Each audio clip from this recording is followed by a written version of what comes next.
what is that teaching the child? It's not teaching them discipline. It's not teaching them to get better, right? Because in their mind, I'm the best, so I don't agree with anything. And it's a pattern. It becomes a pattern. You can't just say, well, you haven't done this, you haven't done that. It's like, let them take a little bit of accountability. Sure. You know what I mean? Instead of just saying you haven't done this, all right. No, let them sit with that, because kids are smart, right? Our kids are smart and they know. They know when they haven't done everything that they're supposed to.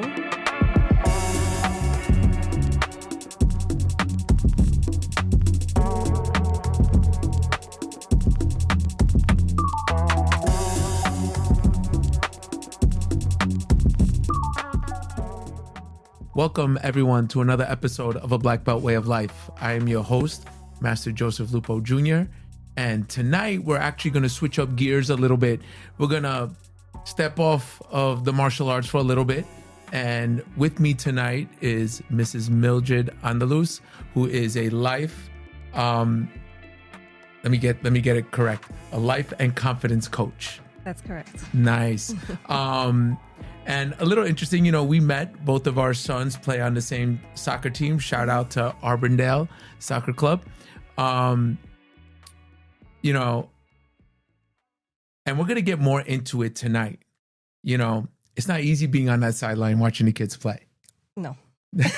It's always intense. It is. But a lot of what you do, it probably has taught you what to do and what not to do on the sidelines. Yeah. And sometimes I have to catch myself. Right. And think about how, I am behaving or, the things that maybe or how I'm saying things just because I'm like, okay, I don't want to put that in, to my kids. I don't want to make them nervous. I don't want to say the wrong thing. I don't want to and even people, right? I don't want them to look at me and say, "Oh, but aren't you the one that's supposed to be?" Right. So yeah, so we're gonna really dive into that, and then obviously everything that you do. We're gonna have some fun tonight. It's gonna be good. So with that being said, make sure to check out our official apparel company, Best Martial Arts, Muto USA. Check out KickFit Taekwondo Shoes, BBWOL at checkout. Make sure to check out our show producers, Press Record Studios, and all the info you need about a Black Belt Way of Life in the show notes. Mrs. Mildred,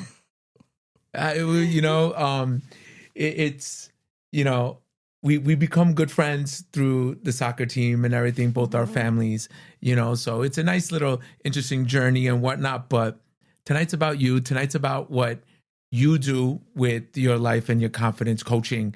And, let's bring it to the beginning, because this Black Belt Way of Life is all about the journey. I love hearing everyone's journey. I love hearing everyone's inspiration, So let's kick it off right there. Tell the audience what got you into becoming a certified life and confidence coach. So, I'll just start a little bit about myself. Sure. And I think I've always just enjoyed helping people. Okay. That's always been my passion, old, young, in between. I've always just had a desire to help and help make a difference. So I did get my, academically, I have my master's in counseling as well. And so with that, I was always wondering what I should do with that, who my target audience would be. I started working in a community college. That was, one of my, earlier career professional jobs, community college, and then working with high schools. But it wasn't until actually the pandemic when I was working part-time. And I was working part-time because I took some time off to just be with my kids, and then I transitioned over to part-time. So during the pandemic, obviously there was a lot going on. Schools were being closed, shut down. And then when they did open, they would close again. There was a lot of pivoting going on, and a lot of adapting going on. A lot. So during that time frame, I took that time off. And I wasn't sure when I was going to go back. Was I going to go back full time? Was I going to go back part time? What am I going to do with my kids? but I was like, I can't just not do anything. I'm always just someone that I always have to be doing something. And that's when I was like, you know what? Why not do a life coach? Okay. It's not a lot. So I was also thinking about going back to school. So that's what it was. I was thinking about going back to school, mental health, therapy, maybe open up my own practice. Sure. But it was just difficult because especially during that time, mental health was such a big deal. And then with 3 kids and balancing that, I thought, I don't know that I'm really going to have the time to really give it my all here and balance, you know, the kids and whatnot. So anyway, I was like, life coach is actually not a long-term commitment certification wise. I found something great online that I could do. And I was like, this is awesome because I could still do what I love. I could still do something just kind of on my own, right? But not have to spend so much time, you know, going back for another master's or even doctorate, right? So, and I think it's just I say fun because when you really love what you do, it is fun, right? I mean, I say it all the time, you know, I'm blessed, you know, when you love what you do, I don't see it as a job. Right. So I thought about that and I'm like, well, I could work with kids or I could work with teens and I could do it in person or, you know, in this time and age, virtual. So I just thought it was fitting. Nice. Yeah. Nice. So you're a mother of 3 beautiful kids. How has this helped you in your approach, you know, to speaking to your children? You know, and this is where the angle of what I really want to dive into tonight, you know, in youth athletics, youth development. How has, you know, your knowledge helped you, you know, speak to your kids? I think it's definitely, I'm a lot more intentional with our conversations, patient. That's tough.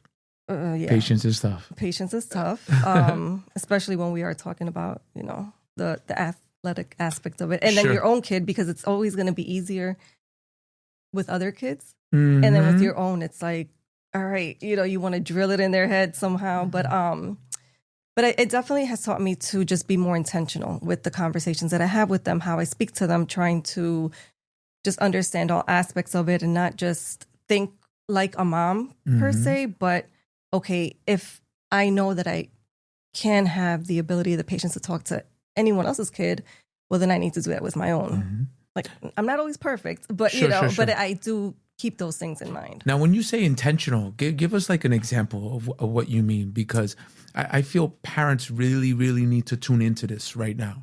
What do you mean by intentional? So, you know, because we're talking about, I guess, just the athletic aspect of it, or unless, even just in general, I guess. With kids, you know, I think depending on how we were raised. So for example, for me, my parents did an amazing job, you know, with obviously also 3 kids, right? But I think for me, it was like parents, you know, working a lot and language barrier and, you know, immigrant family. And so coming from that, and then, you know, our parents are the adults, right? So we can't question our parents. And that's where I came from. You know, you can't ask them anything. You can't ask the whys. You can't, you know, everything is just, I'm the dad, I'm the mom. That's it. You know, whatever we say goes. And they're going to listen to this later. But so for me, I think with the background and then with the day and age, and I was like, okay, you know what, with my kids, I want to be able to have conversations with them and understand them and get to know where they are at their stage, at their level. And I want them to be able to know that they can actually have conversations with mommy and talk to me. And it's not just, okay, well, she's the adult, she knows everything. Because what I always tell them is, I'm growing with you, I'm learning with you. So I think when I say intentional, it's just meeting them where they are, I guess, in a way, if that makes sense. Okay. Understanding that they're kids, right? Developmentally. Sure. We can't expect a lot of them that we typically tend to, because maybe some of our kids are a little advanced or they're mature or they're smart. So then at times we just have these really, really high expectations, but we have to remember that at the end of the day, a lot of it, even if it's new for us, it's obviously super new for them. Sure. So I don't know if that makes sense. No, it does. It does. And especially you bring up, expectations. I feel us as parents, and obviously I've been in, developing, youth athletes for many, many, many years in Taekwondo. And I've seen it through soccer with my father, who was, a high level soccer coach, growing up. So it was always, I saw the Taekwondo and I saw the soccer, and I do get what you mean by culturally, and times have changed. I see the way, my father trained athletes and spoke to athletes in regards of giving them that confidence boost. It's very different than today. The times have changed and we have to adapt and we have to move forward. I just feel, sometimes even me as a parent, like how you said, you have to check yourself. I have to check myself too, and now this is where the expectation comes in. I feel too many parents live vicariously through their children for whatever reason that is. Maybe it was something they didn't accomplish and now they want to accomplish it. Me, I don't, because I've accomplished what I've accomplished in sport. And I still continue to advance in sport. So I see more of the development aspect, something you brought up just before as well. How do we get a parent? How do you speak to a parent to be like, hey, take a step back. You're not on the field. You're not throwing that kick or punch. Let your kid be and let them develop. I know. And see, that's the thing, that it's, sometimes that's tough, right? Because it's, well, and I just to go to your point, I think that's true. I do agree with you. And then under the same breath with expectations, you know what I think too? I think that sometimes maybe it's not always expectations for everyone. Maybe it's also like because we see the potential. That could be the other part of it. But yes, I've definitely heard a lot, seen a lot, in sports, whether it's soccer, other sports. And I think sometimes we just need to let the child obviously be for different reasons.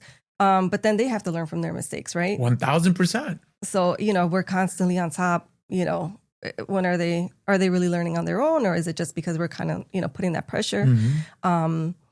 So I just feel like there's so much that comes with, the parents and then the children. And I know, like I said, for me, I have the two boys, right? I have my oldest who just turned 14 in January. And then I have my middle one who is going to be 12 in May. He's, your son's age, and they both play together. So it's a lot of emotion that goes into these sports. And, it's not even soccer. I just feel like any other, whatever sport they do, we're so invested in our children and everything that's going on in their world that I think we always just want to see the best in them. Sure. And most importantly, we want to see kids that are not giving up. Right. At least that's, funny enough, even earlier when I was telling my son that I was going to do this, I asked him, I'm like, is there anything that I've said to you that's like stuck out? He said, never give up. And I'm like, are you being serious? Are you just saying that, because everybody says never give up? Yeah. And he's like, no, I'm serious. And that's good. That's an important thing because as you said, your son is 14, Gio is 14. As he gets older, not just sports, but life gets harder. Right. And what's the easy thing to do? Yeah. Give up. Yeah. And I think even when I was in your school, with the kids, that was one of the things that just an example that I gave them about basically not giving up on yourself, right? And that was one of the examples that I gave was when he initially was doing some competitions in jiu-jitsu early on, and, him just being so nervous and just saying, forget it, I'm like done. And he had another competition and I didn't let him. I was like, you're not leaving here. Like, you're going to stay. And so some parents can look at that and say, well, he's tired or he's crying or he doesn't feel good or, just let him be, right? It's like, no, like, you're good. You're not hurt. You're physically, you're fine. Emotionally, I get that it's a lot. But, we talked through it, took some deep breaths, and I was like, okay, we're going to get through this, and you're going to go back out there and you're going to compete. And he stood there, and, the good thing was there was a good waiting period, maybe like 20 minutes or 30 minutes at the most for the next one. And he did amazing. He came in first place. Being that was his first competition, there was a lot of emotion and pressure, but he did it. And so I was like, you see, you did it. And even if, let's just say he didn't, right? And when that day, at least he didn't give up on himself. Okay. So it's not always about the winning aspect of it. It's about you at least giving the effort. You know what I mean? And seeing it all the way through. So now you're guiding. You brought up a beautiful, beautiful, beautiful example of not giving up. So now you're guiding him through this competition. Obviously, you can't guide him with the actual martial art. Right, or the actual activity. You can't. Yeah. So exactly. you're on it. But how are you guiding him? Like, what are the key words that's making that impact? What are the key words? I don't know if I have, keywords per se, but I think just before games or in between the games, I'm checking in, how are you feeling? How do you feel about, the sport? I want to know the desire, the passion, the drive that, kids have, my kids, other kids, the love that you have for it, right? Because at their age, you also don't want it, they're not working real jobs, so you don't want this to feel like, oh my goodness, this is another job. This should be something that's like, oh, I can't wait to do this. This is fun for me, right?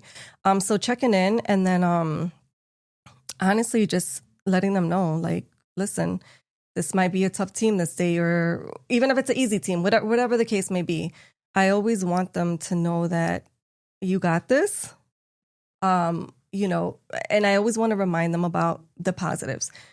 My child happens to be, on the shorter side of other kids. At this age, that's not always. We don't know. Hey, and the thing my man can have a nice little growth spurt. Come on now. No, exactly. And I'm sure he will. You know what I mean? I'm sure he will.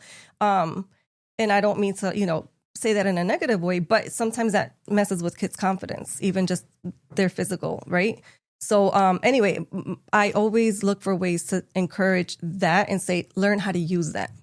You're maybe a little shorter than others. Great. Learn to use that. Use your speed. Use, other parts. Know how to use that and look at it as a strength. Turn a weakness into a strength. Yes. Or even if you have kids who maybe are on the taller side, look at that and know, like, that's special, and you can use that to your advantage in maybe a different way than somebody shorter would, or you know what I mean? So I always want to encourage and look at the strengths and not focus so much on, okay, you messed up and you did this last time. No, what did you do right? How do you continue working on that? What can you do? And you mentioned keywords. My thing is always like, you're not in competition with everybody else. You're in competition with yourself. Yes. So that is something that I do repeat. And I always remind, because I don't need you comparing yourself to this person, to that person. You're taking the words out of my mouth right now. What you just spoke about for the past few minutes, at no point are you comparing your child to another child. No. You're not saying you got to be faster like that person. Right. You got to be stronger like that person. At no point are you doing that, because that's actually a confidence killer to a kid. And I really hope the parents are really, really listening to that, because I hear that so much on the sidelines. I hear that in my school too. Yeah. How come you're not kicking as fast as him? How come you're not punching as strong as him? Yeah. How come you can't jump? Yeah. It's okay. Yeah. But everything you're saying, your laser focus is on, right. Yeah. The task at hand, which in this example is your child. Yeah. Yeah. No, that's exactly it. I never like to do that, because like you literally just said it, it's a confidence killer. And I'm not doing anything. I'm not producing anything. I'm not helping with that, with the confidence piece, if I'm constantly comparing to other people. And that's something that I definitely have said, you're in competition with yourself. And then I ask, what is your goal? What is your goal, for the next competition or the next game, or, because we have to have goals, right? Sometimes we have to have purpose in what we do. Exactly. We have to have intention in what we do. So if we're going and, kids are competing just for the sake of competing or just because mom or dad said, go compete. You know what I mean? There's no drive, there's no goal, there's no motive. And so I think that I know even as adults, even we still talk about SMART goals as adults, right? So as adults, you know, we want to make sure that we have purpose, because then when we have purpose, we actually want to try. We want to give it effort. We, you know, when we give ourselves goals, it's kind of like, okay, I'm holding myself accountable. It's not going to be anybody else's fault. I mean, yes, especially when you're working as a team. Granted, we could always blame this person, blame that person. We're a team at the end of the day, but, you know, I'm part of that puzzle. So what can I do to help that puzzle, right? So that's kind of how, you know, I look at it. Yeah, no, keeping everything, you know, positive. Yeah. You know, because we grow through positivity. You know, you mentioned, you know, I brought you into my school and you spoke to my B team, which is, you know, consists of kids basically 11 years old and under that are still in the very, very infancy of developing. But then I brought you with my A team, which some of these guys have been doing the sport, and girls have been doing the sport for 15 years. And what's crazy is they've been in the sport for that long, but they're actually still developing. You know, what difference difference in approach do you take in speaking to children and speaking to adults? And what's funny is, I think I find it obviously, I think to me, easier to the kids, right? Because it's, you know, when I met with them, I was like with them, you know, interacting with hands-on activities. Like, I'm not going to do that with older. Yeah, like, right. I'm not going to sit down and, adults you know, are not cutting out hands and cut out. coloring. Yeah, they're not going to do that. So I feel like with kids, it's all about, you know, the attention span and the hands-on things and the creativity. And then with adults, obviously, the approach was much different. I think that what it is I think with adults sometimes we probably feel like, okay, I got it figured out. Why do I, you know, I've been doing this, you know, why do I need it? And then a couple of people, I think, you know, did open up afterwards individually and were like, thank you, because, you know, it's my confidence. You know, I don't feel like during, you know, training, feeling okay. But then when it's time for a competition, that's when the nerves, you know, maybe kick in. For sure.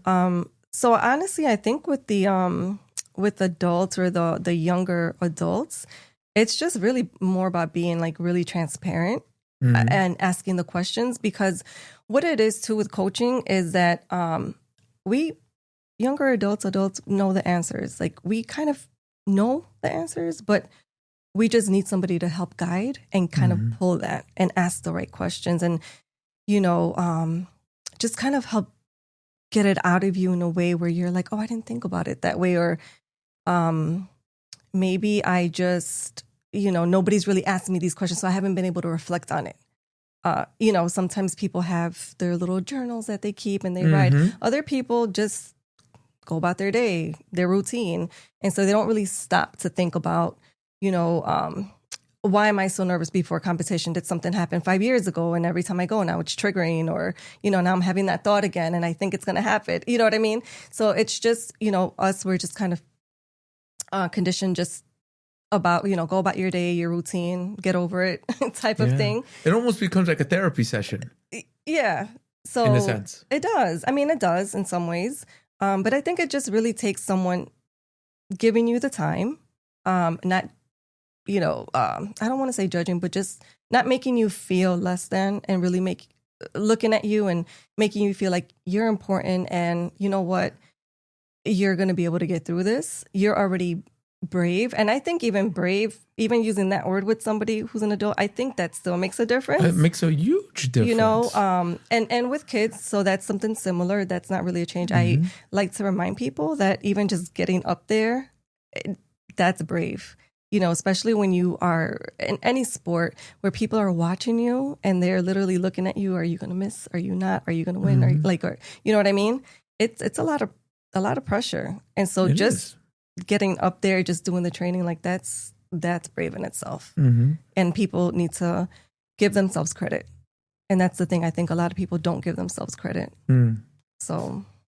No, but it's also something, when we talk about confidence, I feel in a lot of ways, some people have it and some people just don't.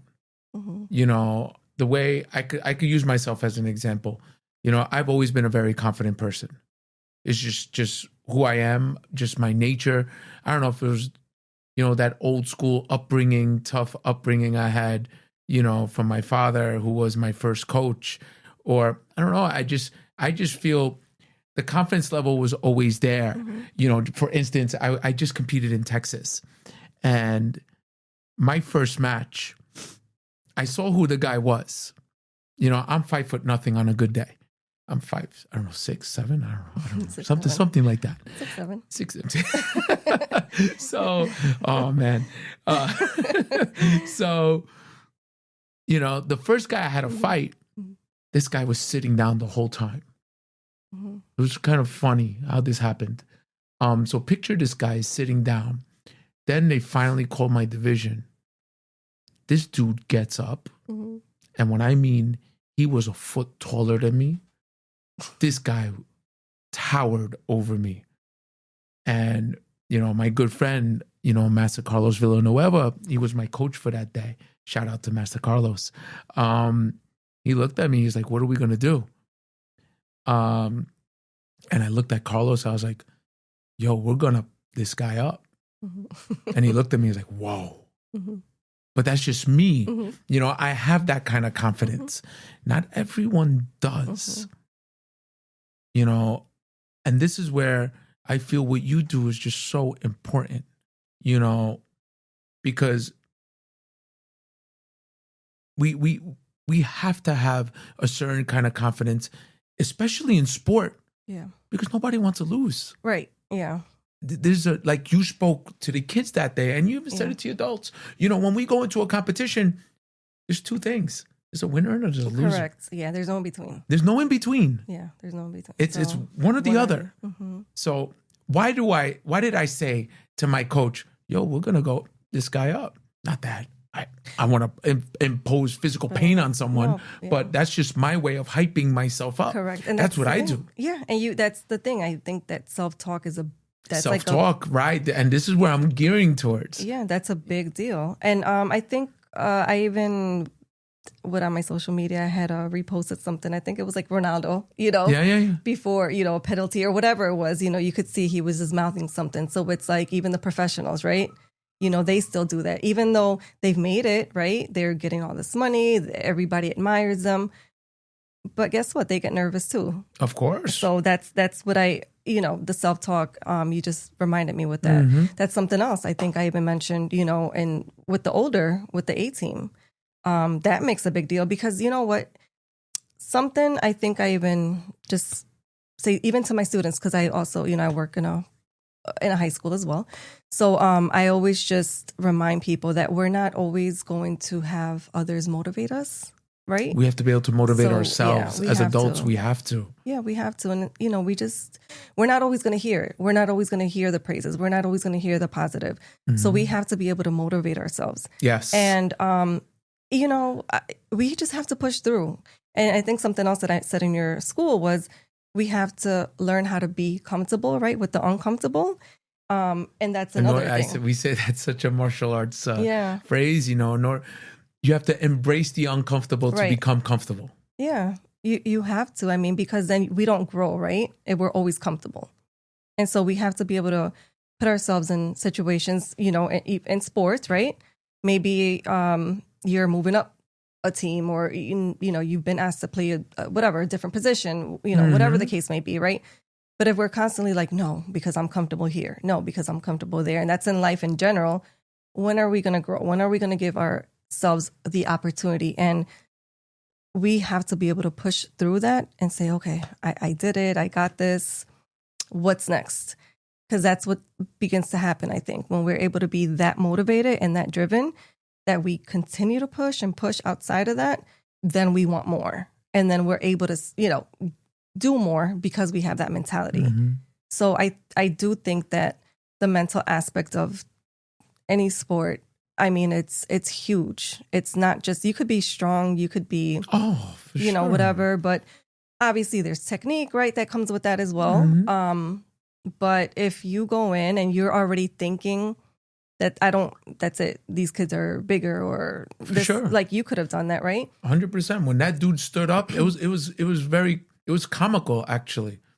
Like he got up and if you could envision this, my eyeballs just kept looking up at the sky. That's hilarious. Like I was like, oh my God, this guy, look how tall this guy is. Yeah, and you could have, said, I don't feel good, or that's right. My stomach hurts. Yeah, so, I don't know. They would have talked about puke. You. Yeah, you would have got talked about, but right. No, but I mean, that's the thing. If you are already telling yourself going into anything, and that's in life, right? Let's just say a job interview. If you're like, oh, forget it, maybe I'm not the person for this job, you don't have the job. Yeah, it's not going to be for you. You know what I mean? So that self-talk, I think, is such a big deal. And people just need to learn how to say, you know what? I am proud of myself. Even after, they lose, win, whatever. Regardless of the outcome, for sure. I am proud of myself. I tried. I gave it my all. Yeah. And that's all you can do. Because we learn more from losing than we do from winning anyway. That's something I've been telling my students forever. Yeah, exactly. Imagine winning. Then what do you're just going to walk around thinking, yeah, I win everything. I'm great at it. No, that's a perfect, way to put it. That you do learn a lot from losing. And I think, especially for the younger or the young athletes, right? Middle school, high school, there's so much that they can take away from being in sports because I think you just made me think of something too. It teaches us right later, because I think you mentioned something right now when you talked about the losing and the winning.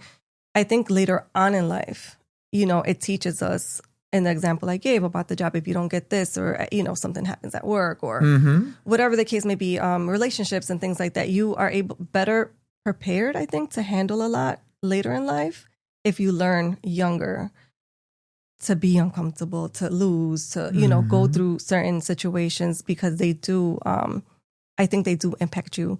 And I think you learn better to cope later in life and you're able to deal better, you know what I mean, with certain situations. So I give examples to my kids about rejection, about, like my son, I tell him, hey, you know what, mommy felt rejected, whatever work, something happened. And then I'm like, but guess what? That just motivates me. It gives me fuel. Sure. So if you ever feel like maybe you're being rejected, in sports or whatever the case may be, guess what? You use that that's a power. You use that to your advantage.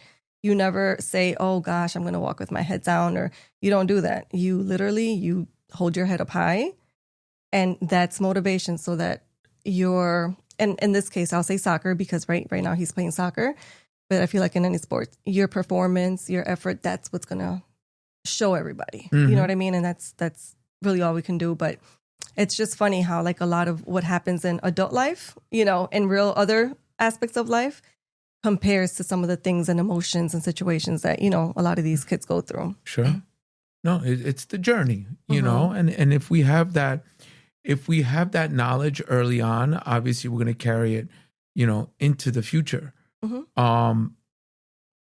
But unfortunately, parents impede on that because they don't know what to say. They don't know what to do. And we brought it up earlier, the living vicariously through the kid. I mean, that's something that gets under my skin tremendously, Sometimes people say, they look at me and they look at my son and they say, how come your son is not like you? And I'm like, because my son is my son. He's different. Yeah, he's different. Yeah. Exactly. Do I, on the inside, grind my teeth sometimes when he says things to me? I do, but I don't say it to him. Yeah. One day they were in the car, and your son was in the car too, and they were talking about how the team that they were going to play was really good. And I looked at them in the back seat and I go, guys, that team wakes up in the morning, and I'll tell you the exact phrase I used. Sorry, Mom. But I said to them, I was like, those boys wake up and take a piss just like you in the morning. Yeah. No different. All right. No different. Getting back to our point, don't compare yourself to anyone else. Just play the way you play. And I hate when they ask, what you know, who are we playing? What, you know, they want to know the where they're standing or what, you know. I'm like, it doesn't matter. It doesn't matter. It doesn't it matter. Really doesn't. You just gotta go and you gotta play. And sometimes I think that they end up doing it to themselves when they overthink, you know. And that's another thing. I'm like, just don't. So because there's already enough. They already put enough pressure on themselves. Exactly. Now you don't need mom and dad to put that pressure on them as well. That's another thing. So I like to I always like to say, have fun. And it goes back to if you enjoy what you do, right? Mm-hmm. You know, sometimes when I say have fun, and I don't mean like, of course, if you're competitive, you know, teams and travel sports, I'm not saying have fun. I don't care if you win or lose. It's not like that, because we all know how it is in the competitive world. Sure. We obviously want all of them to win. But when I tell my, you know, specifically like my older one, have fun, it's because I know what he's capable of, and I know what other kids are capable of when they're having fun. When you're overthinking something, are you going to enjoy it and are you going to do it well? Probably not, because you're worried about the mistakes you're going to make. Mm-hmm. And then that's another thing. I think it's, you know, teaching or letting, you know, people know or kids know that it's okay to make a mistake, right? And as parents, that we can say that to, like I tell my kids, it's okay if you make a mistake. That's fine. Everybody makes mistakes. Professionals make mistakes. But it's how you get up from it that it counts. You know, if you're going to sit and dwell in that mistake, no. Is that going to help you? Is that going to make you better? It's not going to, right? But it's okay if you do. It's okay if you do, but how are you going to recover from that? Mm-hmm. You know, so those are, I guess, some of the key, you know, going back to the keywords that you asked earlier, just, I think reminding them that it's okay, because if we expect perfection, we're not going to get perfection. We have to be realistic, right? We're not going to get perfection. But listen, we can get close to it when they're learning from the mistakes and enjoying what they do. Enjoyment is a big thing. Mm-hmm. I am in my profession now, and I've been doing what I've been doing since the age of 3 because I enjoy it. Yeah. And then you went, like you said, you competed not that long ago because you're like, you know, I haven't done this in a while. Yeah. And that's your passion. You have a passion for it. And when you have a passion for something, it's like, hey, I you know, like in your situation, I teach others, I'm training and I'm helping others, but I kind of want to do this for me too now. Of course. You know? So, and you're never too old. No, never. I'm young. We're all young, and we're all still learning. That's the thing. We never stop learning. No, of course. Not just from a physical standpoint, but from a mental aspect. And that's why someone like you, I feel, is so important. You know, let's, and this is where it's important, because, you know, we touched upon earlier, you know, the mental health issue. Yeah. You know, COVID really did a lot of number on a lot of teenagers in regards of their confidence, you know, whether it was physically or whether it was mentally. You know, how do you deal with someone who has really, I mean, severe confidence issues, not just in sports, but just life in general? I mean, I feel like the more and more I'm teaching, and I'll tell you how the transition, it's happened. 15 years ago, when I first opened my school, I had parents that came into my school that wanted their kid to be the next champion. I'd say out of 10 people that walked in, a good 7 or 8, I want my kid to be a champion. I want my kid to go to the Olympics. I want my kid to do this. I want my kid to do that.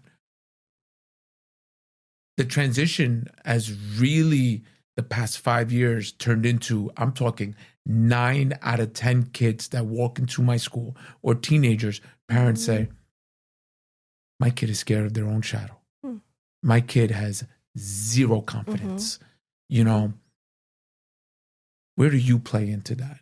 Yeah, so like you said, definitely COVID did a lot, right? Because it like sheltered people, it isolated, you know, people from school, their friends, teachers, you know.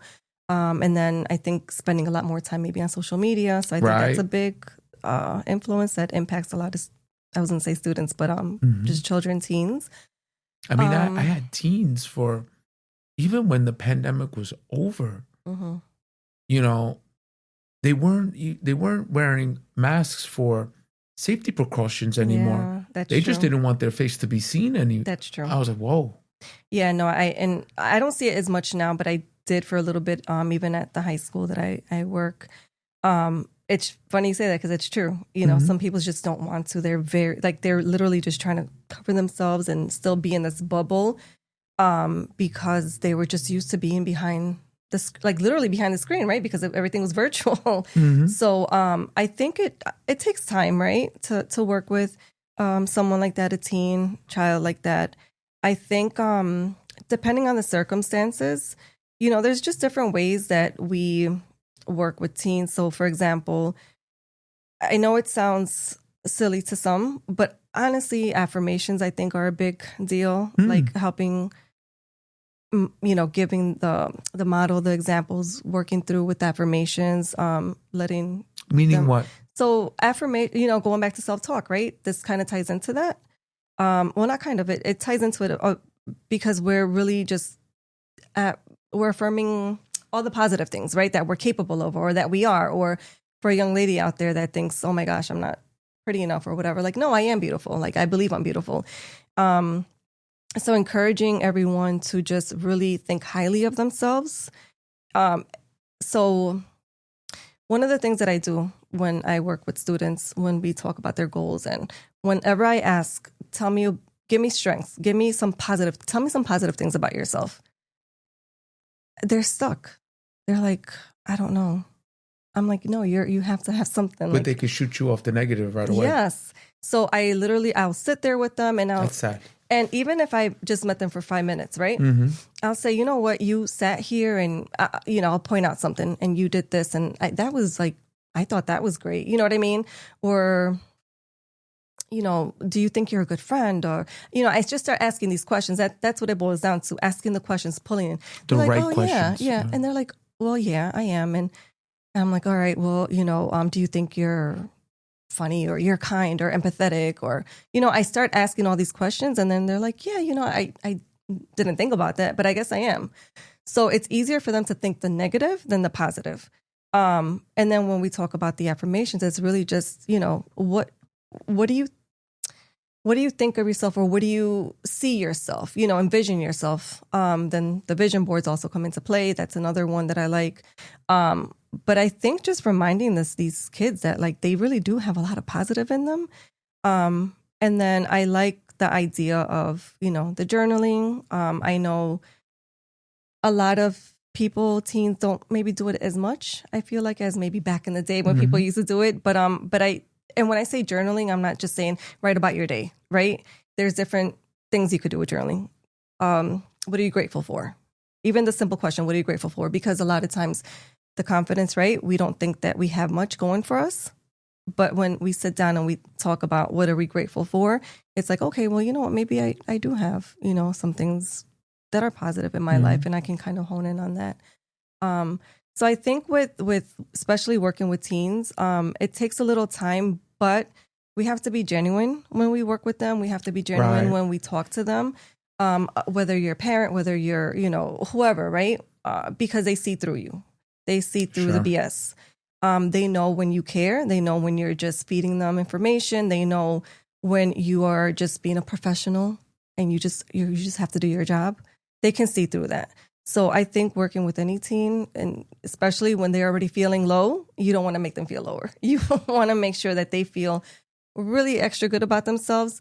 So it's helping with the questions, helping ask the right questions so that they're able to really pull from themselves and see, like, okay, yeah, I guess I do have this characteristic. I do have that. I am a good friend. I'm loyal. I'm honest. I'm all these things. I'm all these great things that I just didn't know I had it. You know, nobody ever asked. Nobody took the time to ask me. And that's another thing that a lot of teens, some of them tell me, you know, my parents didn't even ask me about my day. You know, so simple things like that. Well, I say simple, but to them, it's a big deal. Right.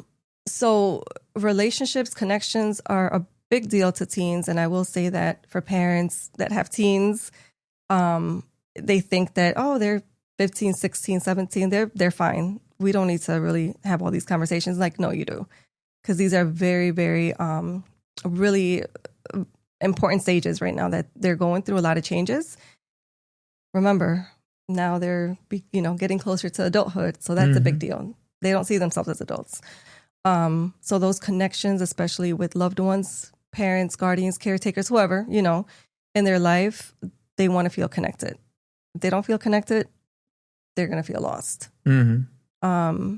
So connections are a big deal. Talking, asking the simple questions. How was your day? Tell me about your day. What did you like? What didn't you like? What was your highlight? Questions that don't even take a lot of effort. They really don't. And they just want somebody to listen. Kids just really want somebody to take time and see them as important. Because that means we have to go down to their level. Right. Yeah. Because think about it. Kids, depending on the age, the kids, you're just like, oh, kids are kids. Kids, they go to the kid table. Just leave me alone. Go over there. They're kids. But they're people. They're just little people, but they're people. You know what I mean? We can never just take a kid, a teen, we can't take it for granted and just say, oh, they'll be fine. Brush it off. Because to them, it's a big deal. You know how they say, like, what is it? There's like a little saying or something, like if they tell you the little things and, you find them important, they'll tell you the big things later or something like that. Right. No, I totally get it. So I think essentially I love that age. I love teens. I love kids. Working with, all these students, I think it's amazing because you really do make an impact and you don't even realize it until later when they're like, oh, you know what? Like, thank you. I didn't really think that I was going to get through this or that. And, when they come back and then they're like, thank you, that was so helpful. Or you didn't even think you said anything that was so grandiose, but it meant such a big deal to them. Because why? Because you took the time and you showed them that you actually care, so I love it. Yeah, no, we give them that little boost of confidence because it doesn't take much. It doesn't. It doesn't. It just takes a little time and just, hey, I'm here. I want to hear you. I want to hear about you. I want to learn who you are. Tell me a little bit about your story. And, I think that's what it is. It's just really taking a little time just for them doing something, even that you think, even for like a teenager that you might think is, I guess, childish, right? Like sitting there coloring with them. It might seem childish, but you know what? They don't mind it. They actually like it. Some teenagers, they want to sit there. And when I speak to teens sometimes, what I'll do is I'll give them like maybe a little piece of paper or a fidget, or I'm like, listen, if you want to, even if you're not really coloring anything crazy, just if you want to doodle, that helps because it helps them to open up a little bit, because sometimes kids have like some anxiety and I think that helps them just to open up and to feel comfortable, as they're coloring or, hey, let's sit down, let's do something together. You're meeting them at their level and they're like, it just makes them feel comfortable. It doesn't feel like there's so much pressure for them to like really open up and talk and just being a listening ear and not saying, well, why did you do that? You know what I mean? We want to be able to ask the questions, the open-ended questions. And all right, so tell me a little bit more about that. And what was that like, and not make them feel like they're the worst people on earth, for making silly decisions. Right.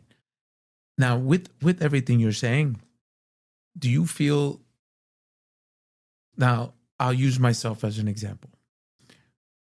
Everything you're saying, I love, but there comes a point that we also have to be tough. Yeah.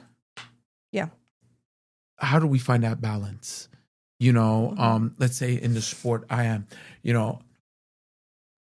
I can't be nice all the time, because at the end of the day, it's a combat sport. Or soccer. The older these kids are getting, man, they're getting tackled harder and harder and harder and harder. So sometimes, do you feel tough love is necessary as well? But there's a way to do it. Like, that's what I want to know right now. Like, teach me, tough love the right way. Not tough love 1985 when we got hit with a bamboo stick because we didn't try hard. That we got whooped, because I can't do that. I'll get arrested. Yeah. But how would you approach that? Because there is a serious level to it. It's not all, it's not all candy canes and rainbows all the time. No, I mean, of course. And Yeah. I mean, tough love looks different for everyone, right? I think for me personally, and I'll speak as a mom, for me, it's like, all right, it looks like discipline, like you need to be disciplined. That's what it boils down to. It's the discipline. I don't see discipline, then guess what? You need to get pulled out. You know what I mean? It's also agreeing with coaches. You know, we might feel for our kid if they're not getting what they want. You feel, right? You're a parent. It's like, oh, you know, they're not on whatever team that they want it to be, etc. But if you feed into that, you're not teaching them anything. If you say, you know what? Too bad, so sad. You didn't make whatever team you wanted.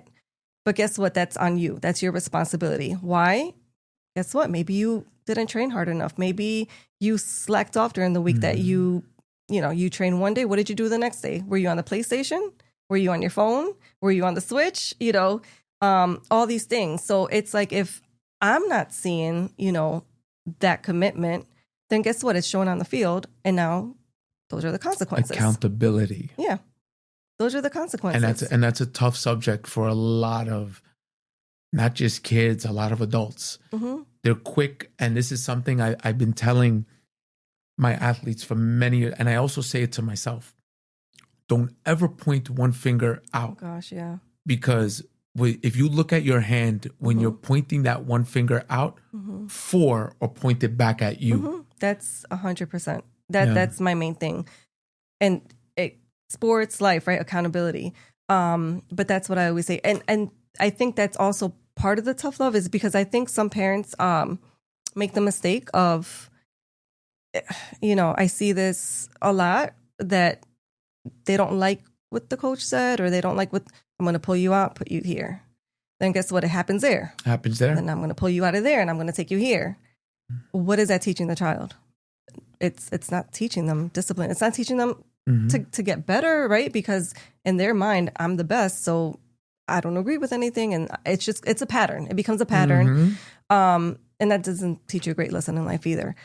So I think for me, it's like, I'm going to sit down with you and I'm going to ask you the questions. Have you been doing this? Have you been working out? Have you been eating healthy? Have you been getting your rest? Have, you know, all these questions. And if most of your answers are no, or I've done a little bit, or yeah, I've done 5 minutes, then why do you think that you deserve, you know, this team over that team?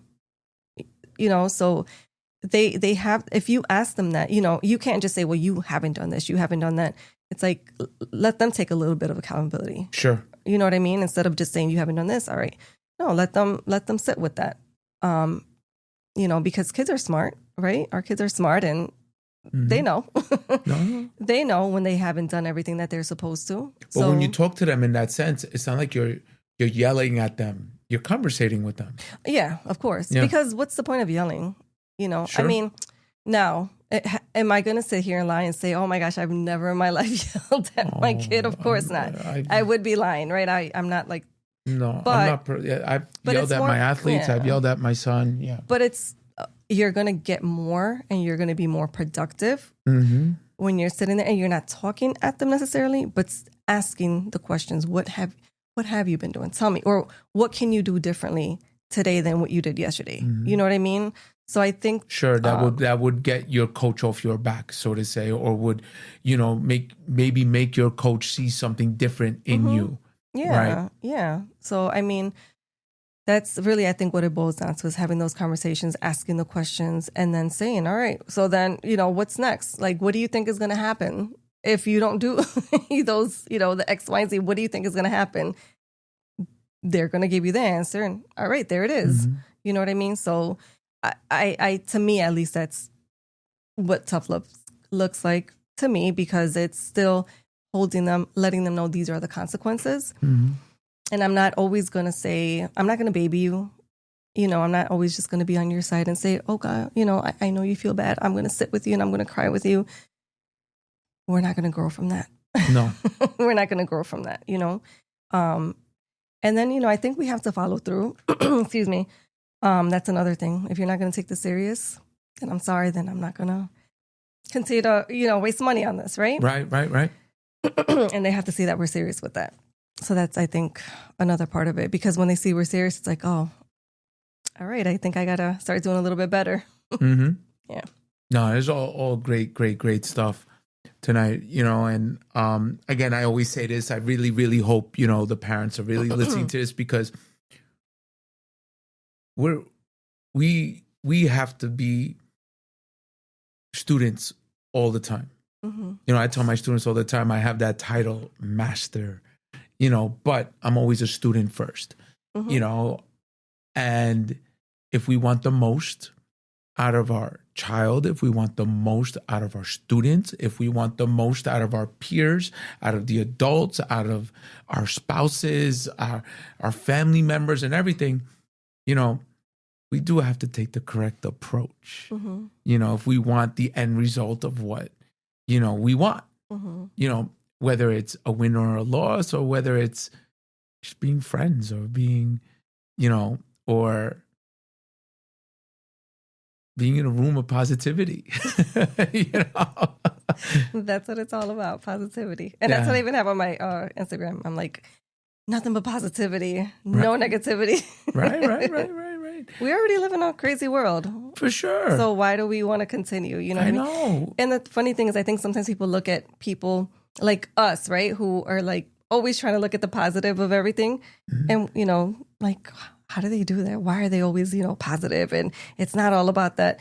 And so I'm kind of glad you did ask about the tough love, because people don't think that you can be positive and still be a little bit tough on, at the same time. Or you got to find that balance. There's a balance. So it's exactly, just because I'm not constantly, yelling and drilling things, it doesn't mean that I don't care. It just means that I'm going to take a different approach, So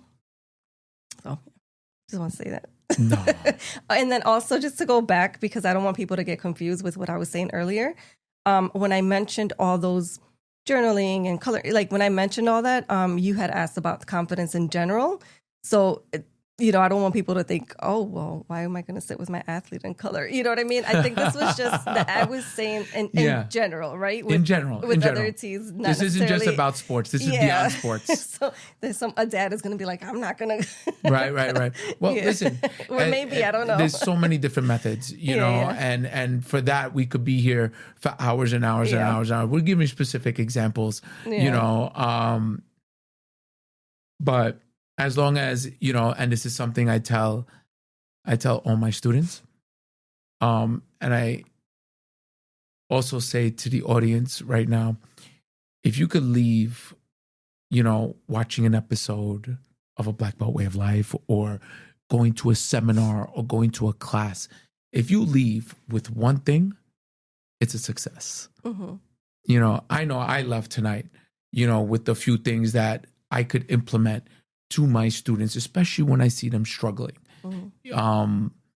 And for me, a big takeaway from tonight is don't ever compare. Just focus on the individual. Mm-hmm. And I really love the fact how you said, speak to them by asking questions. Yeah. Don't speak at them. Yeah. And we learn a lot. Mm-hmm. And sometimes, as an adult, I literally, when I say I learn a lot, sometimes I'm like, oh, you know what? I didn't even think about it like that. Or sometimes they just help us see things from a different perspective, from their reality, right? So yeah, I definitely encourage asking questions, getting to know, our students, our kids, our athletes, and we can learn so much from them, and then understand them better so that we can guide them better. Mm-hmm. Sometimes we don't want to just assume that this is the only way. There's so many different, routes that we could take with the kids, with the athletes. Nice. So insightful tonight, and so now a really cool part for you. Talk to the audience on how they could reach out to you. Talk to us about your certifications, and give us some nice shout outs, just shout some people out. Definitely. Well, Life Coach Mildred, very easy. I made it super easy. Life Coach Mildred at Gmail. Anybody that wants to reach me, that's my email. And then my Instagram page, Confidence Life Coach. So a big shout out to my 3 kids, especially Isabella. She's my 8-year-old who specifically asked me to shout her out today. There you go. She literally went out of her way. And then, of course, Giovanni, Javier. Yeah. Come on, don't forget Javier Sr., man. Javier Sr., of course. That's my guy. That's everybody's guy. Yeah, that's everybody's guy. So big shout out to my husband, Javier. Nice. But thank you so much. Thank you. It was thank you so much. It was an honor for me. So thank you. I'm glad that you asked me to be here. Thank you. So with that being said, make sure to check out our show notes to our official apparel company, Best Martial Arts, Muto USA, for all your martial arts needs. Check out their information to KickFit for an awesome pair of Taekwondo shoes and a nice little discount, BBWOL at checkout. For everything a black belt way of life, you'll find all the information in the show notes. With that being said, the words my father always said, a black belt is worn around your heart, never your waist. A Black Belt Way of Life was produced by Press Record Studios.